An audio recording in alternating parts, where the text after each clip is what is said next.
Welcome back to Soul and Soma. I'm Barbara, and today we're actually going to be talking about something that sits in almost everybody that I meet, and that's the quiet weight that you carry inside. You know what I mean? Like that feeling, if you let out even one tear, you might just fall apart.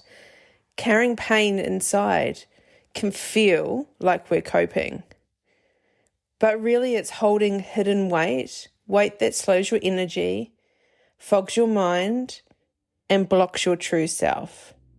The reason why I'm talking about this today is I see this a lot as a human, as a friend, as a sister, as a therapist, and myself too. Like, this is what I used to do. I used to carry everything inside and be like, I'll be fine, I'm coping, that doesn't really matter. And it just all starts to build up over time. And you can only hold it in for so long. And no matter how much you tell yourself, like, I've got this, or I'll deal with this later, it doesn't go away. And it just sits quietly in your body, waiting for a moment to come up. And usually it's when we least expect it, and it's really inconvenient, and it comes out in the most turbulent ways that you don't want it to come out like that. And as I said, I hear this all the time, and I just hear people, they almost laugh when they tell me, and they laugh because I think it's part nervousness. I think it's part, I do this, and it's like a nervous energy of, I just keep it inside, I'll be right. And I want us to start having these conversations with our work colleagues, our friends, our neighbours, our family, anyone, your partner, anyone that holds it inside. I want you to send them this episode. And I want you to send this episode to them because I want them to know that there's another way. And I want them to know I want to help them before it gets too much. And I'm going to share a personal story of one moment. I have many moments in my life.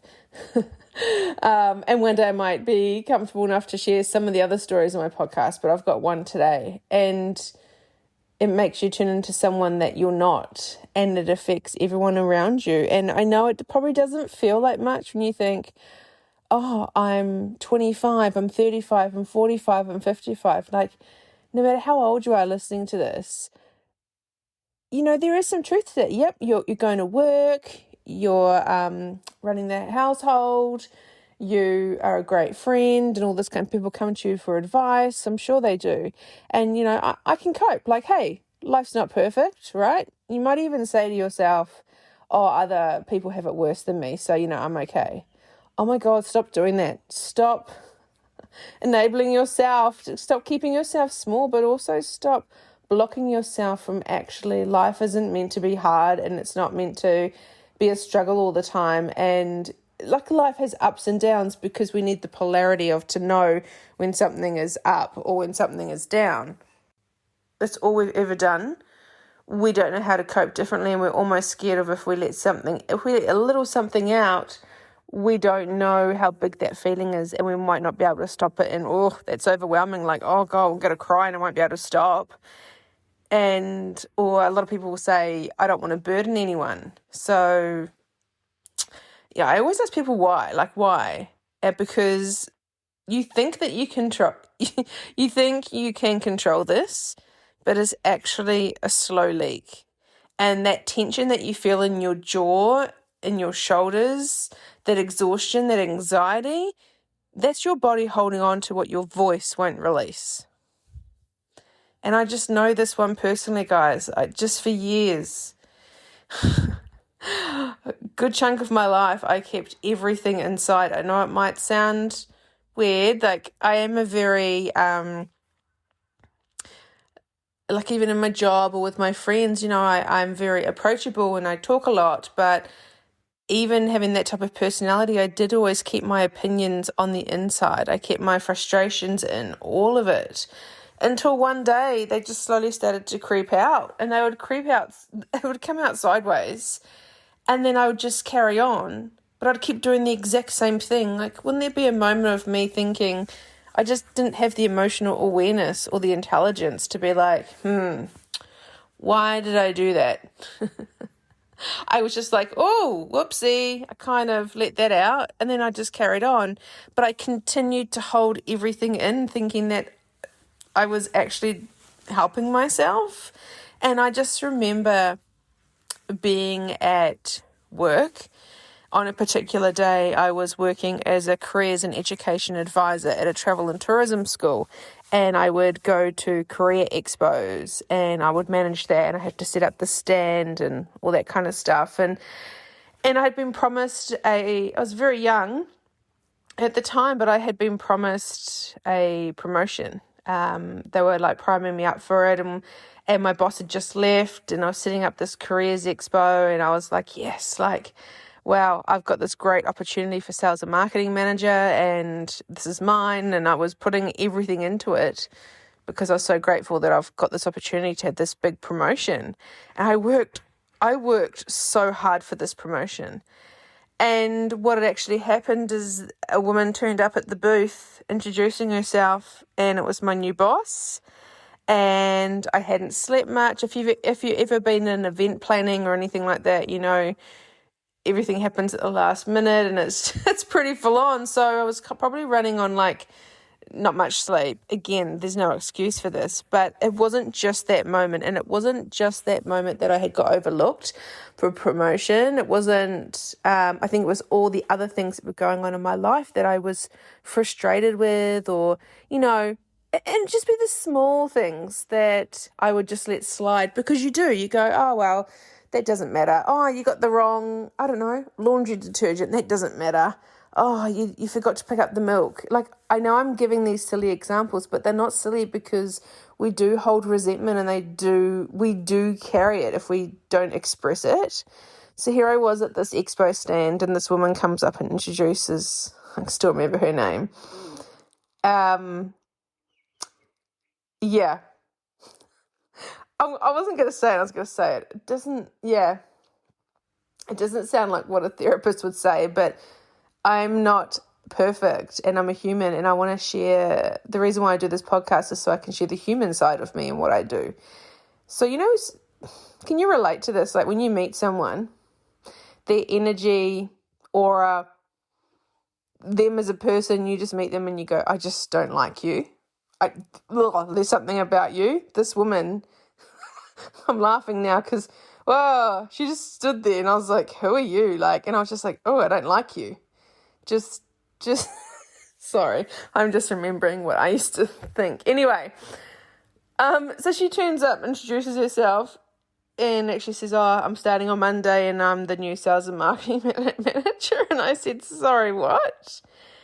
And I just was carrying on putting the banners up, putting the pamphlets in the booth area. And so she kind of just announced that. And I had a couple of my staff there that were working with me. And we were sitting up, and they knew I was ready for that promotion as well. And this lady comes up and says, oh, hi, I'm starting on Monday and blah, blah, blah, I'm your new boss. And the girls looked at me like side eye. I was like, what the fuck? And I was like, okay, keep going. And then all of a sudden she just kind of had no personal space, was standing right in my personal space. And I can see how this was orchestrated for me to snap. And because I'm pretty chill, my threshold is very high, but if I'm in a moment where I've held everything in for so long, my threshold isn't high. Can you relate to that? Like I would let things slide and I'd be really chill and casual and all this kind of stuff and carefree. But also, depending on what I was holding and what I was carrying, what I was frustrated with, and what I was thinking, I was helping myself holding things in when clearly I wasn't. Sometimes my threshold would be really quick, like I would snap. And this particular moment, work has always been important to me. I've always loved what I've done. I've always put 110% into everything that I do.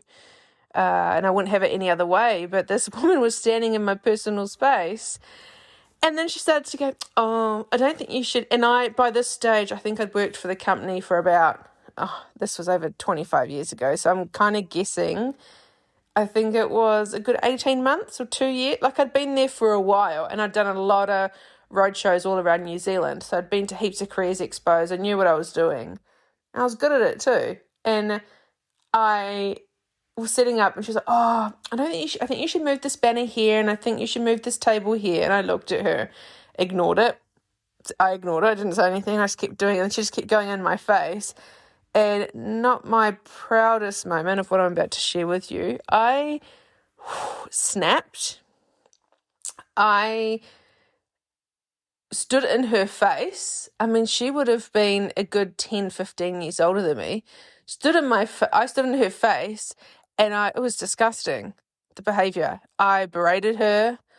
I absolutely used fuck you, fucking don't you fucking tell me what to do. Like, I'm pretty fiery, man. And this was like, what I said, I can't remember word for word, but just to give you an idea that how I was keeping everything inside and then how it didn't work for me in a professional environment, I stood in her face and stood her down. I think she was taller than me too. And I just said, fuck you, don't you come here and try and tell me what to do. Who do you think you are? Fucking me. And I was just going on and on and on. And then one of my staff got in between us and, whoa, Barbara, stop. And I pushed her out the way and I kept going.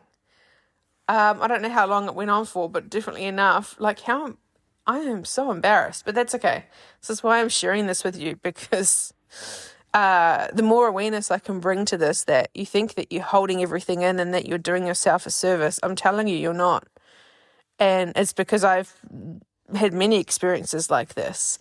And if I had someone telling me that, hey, holding that in, like all your friends probably laugh with you. Oh, yeah, I'm the friend that is known for holding it in. Yeah, everyone comes to me for advice. Oh, sometimes I'll have a bit of a moment, but I just hold everything in and I'm coping. You're not. You're not coping. And we all just have different thresholds. And that particular day, oh, man. Anyway, so did the expo, and then that Monday or Tuesday morning when I went into the office, and this was fair, you know how you have those trays and you have your name on the tray and you have your mail, and I cleared my tray and there was an envelope in there, and it was from the campus manager who had written me a formal written warning that my behaviour was unacceptable. That was a gut punch, because, yeah, that's not me, and I pride myself on working hard, and, yeah, that was not a nice moment. And then I actually left that job 2 or 3 months later, and actually then got a really good job managing the biggest centre in Australasia for Jenny Craig. So as I left, I was like, so it's interesting that it took me, like I was like working. Someone said that they were going to do something and they didn't. And that's something that really frustrates me, especially in my career. When you're promised something and you're overlooked, that never sits well with me. It's only happened a couple of times, but when it happens, I normally just move on. I say my piece and I move on, but I was very young, but I've never said it like that. And then when that happened and I got the written warning, I remember standing there going, I have to leave. I'm not staying in a company that doesn't see my value, even though it was a bit embarrassing because it had pushed me to the point where I think there would have been other things at the time that were frustrating me that I never was really honest. And, that's on me. I should have really spoken my mind. So, yeah, that's an example. So it wasn't really about that one discussion at that expo. I think it was everything that I'd packed down over the years, and just me saying to myself, it's fine and I'll just deal with it. Finally, in that moment, it had nowhere to go. And that moment was when I realised if you don't give pain or your voice a place to go, it finds its own way out, and often it's very messy. And that's what I do with my clients. When clients work with me, one of the first things that I do is I help you learn how to slow down. And I absolutely know if this was me 20 years ago listening to this, I would roll my eyes. But honestly, just hear me when I say this, and just trust me when I say this, what I'm going to share with you. What we do when I work with clients is we slow your breath and we notice where in your body that weight sits. Your chest, is it your stomach, is it your throat? And we name it. Because when you bring awareness to what's happening inside, you can take your power back. And this is the first step that I do in every journey with my client. And awareness. Awareness is like the number one thing. And it's not always comfortable, but it's necessary. Because you can't change what you don't notice. And when people first start working with me in therapy, they often say, I can see it in them. And so I kind of say, this will feel uncomfortable because this is new. You haven't done this before. Because here's the thing. We've been conditioned to see strength as silence. I'm going to say that again because I think that's really important. We've been conditioned to see strength as silence, to keep going, keep coping, keep holding it together. You're the hero. You get a gold star. But that's not strength, and I'm here to call it out. It's stupid. It's survival. And you're allowed to move out of survival. So here's what I often suggest to people who are learning to unpack instead of suppress these emotions. So one of the things I work with clients is it's called the exhale pause. So when you feel that pressure in your chest, I want you to stop. And one of the things is before we react, if I had a pause button, I was very reactive when I would hold everything in. I'd have two speeds, chill or absolutely not chill. And so when I get to the not chilled part, I needed a middle ground. So I think part of the middle ground is the exhale pause, or just the pause of just taking a moment. Taking a moment, sleep on it, or just walk away and come back, like a pause. But also if you want to use the breath, one thing is, however, if you feel comfortable breathing in for 4 seconds, 6 seconds, 8, 12, we all have different lung capacities and different ways of breathing.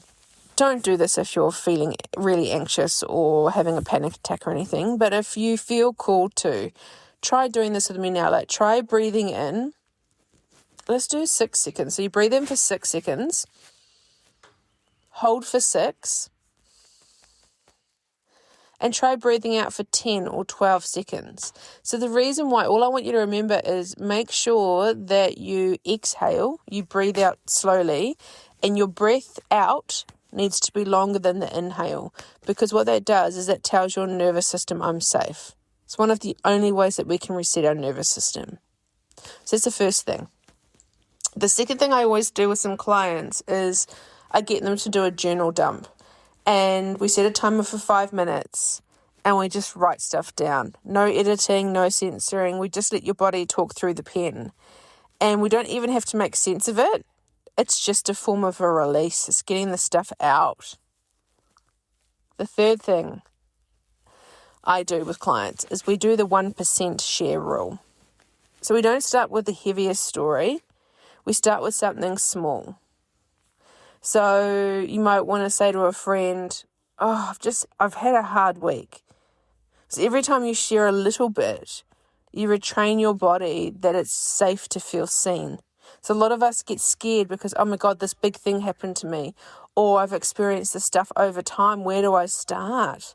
Start at the 1%.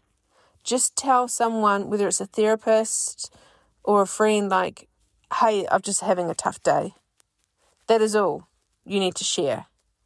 And that if you share little by little, you're going to retrain your body to feel safe.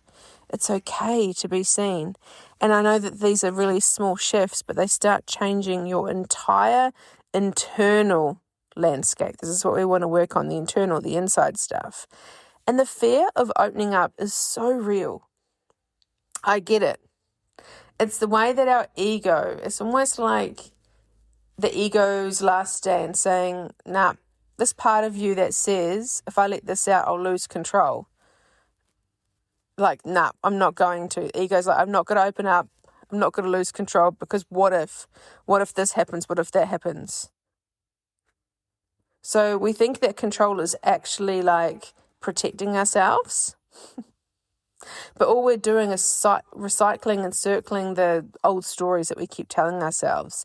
And so our ego fears surrender. Oh my God. Our ego fears surrender. But your soul craves it. And that's the work that I do with my clients. That's what it's really about. Learning to trust the process of just letting go. That is the hardest thing to do. But it honestly is so freeing, and it becomes really easy when you've taken the first step. And you don't have to fix it all today. You don't even know. You don't even have to know what to say. You just have to start loosening this grip. I just want to say this. If you've held it in for long enough, and it's time that you give it somewhere to go. And if you're ready, that's what I'm here for. But you deserve to feel light again, and I promise when you finally do, you'll wonder why you ever thought that you had to hold it in and how it wasn't helping. So if this episode landed for you, or felt really, or kind of sparked some curiosity, maybe it's time to stop carrying it and start healing it. So you can find me at Self Care Studio. That's my private practice, self_care_studio over on Instagram. Or I've also got a online course series called The School of Self. You will find that on my Instagram link as well. And when you're ready, we can unpack all this stuff together, because you don't have to be strong all the time. You just have to be real. And when you're real, life just gets so much better. So this episode is for the ones that are holding it all in. Please share with someone that you know. Or if we're coming into summer here in Australia, if you're going to a barbecue or a work party and you're having a discussion with someone that's like, oh, yeah, maybe I should talk to someone, but just hold it in, or I've been through all this stuff, I hold it in, I'll be right, she'll be right. Pass this episode to a friend. I want to spread this message far and wide to let people know that holding it in is not okay. And holding it in doesn't make you strong. And holding it in, you think you're in control, but it's going to come out. Don't be like me. Don't do what I did. I've got many examples. At a time that's more appropriate, I may share them with you. But that was just one of many times that I have been in situations like that. Not cool, Barbara. Wasn't cool. I hope you can take away something from this episode, and let's normalize. If you hear someone that says, I hold it inside, let them know there are other ways. And I look forward to seeing you on the next episode. Bye, guys.